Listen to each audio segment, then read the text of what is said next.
স্বাভাবিক জীবন যাপন করতে হয়, স্বাভাবিক ব্যবসা করতে হয়, তাহলে ঐক্যটা হলো সবচেয়ে বড় জিনিস। এবং সেখানে সর্বপ্রথম হলো রাজনৈতিক ঐক্য। রাজনীতিবিদদের যদি ঐক্য না থাকে এবং সেই ঐক্যটা যদি সুদৃঢ় না হয়, ইস্পাত কঠিন দৃঢ় ঐক্য না হয়, তাহলে গতকালকে গোপালগঞ্জে যে পরিবেশ পরিস্থিতির সৃষ্টি হয়েছিল ফ্যাসিস্ট দ্বারা, খুনিদের দ্বারা, যারা গুম করেছে, খুন করেছে, এই লুটেরা শ্রেণী দ্বারা ক্ষতির সম্মুখীন উন্নত হইতে পারে। তাই সকল রাজনৈতিক শক্তি ঐক্যবদ্ধ হওয়ার কোনো বিকল্প নাই। কিন্তু আইন শৃঙ্খলা অবনতি যেন না হয়। আইন শৃঙ্খলা আমার কাছে প্রায়োরিটি।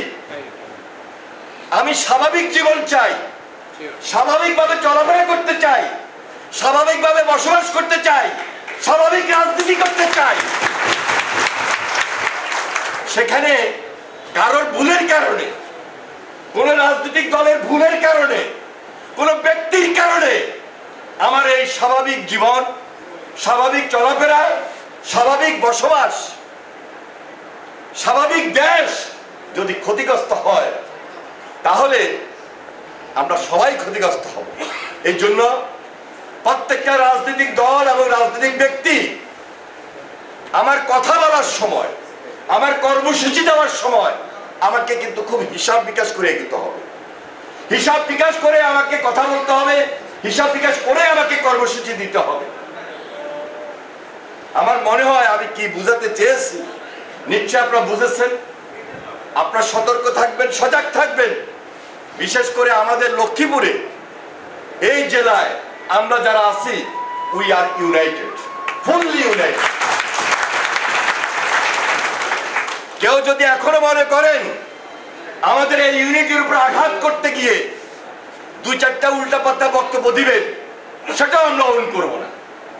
কারণ আমাদের এই সমাজ ব্যবস্থাকে নষ্ট করার কোন সুযোগ আপনাকে দেওয়া হয় নাই, আপনাদেরকে দেওয়া হয় নাই, কোন সংগঠনকে দেওয়া হয় নাই। তাহলে বি কেয়ারফুল। আমি বারবার বলছি, সজাগ থাকুন, সতর্ক থাকুন। প্রতিটা ব্যক্তি, প্রতিটা রাজনৈতিক দল, রাজনৈতিক ব্যক্তিত্ব কথা বলার সময় হিসাব বিকাশ করে কথা বলা উচিত এবং বলতে হবে। আমার প্রয়োজনে, দেশের প্রয়োজনে, এলাকার প্রয়োজনে, সাধারণ মানুষের প্রয়োজনে। মানুষ এটা চায়, মানুষ এটা প্রত্যাশা করে। রাজনীতির বাহিরে আমাদের যে কিছু দায়িত্ব আছে,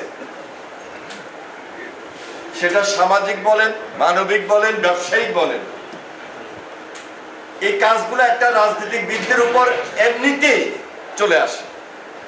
তো আমার অবস্থান থেকে আমি সেই অনুরোধটুকু করছি এবং দায়িত্ব নিয়েই কথা বলছি যে লক্ষ্মীপুর জেলায় ব্যবসায়ীদের এই সংগঠন এবং জুয়েলার্স অ্যাসোসিয়েশন অথবা অন্য কোনো ব্যবসায়িক ফোরাম, আমরা তাদের পাশে আছি এবং তাদের পাশে থেকে সর্বাত্মক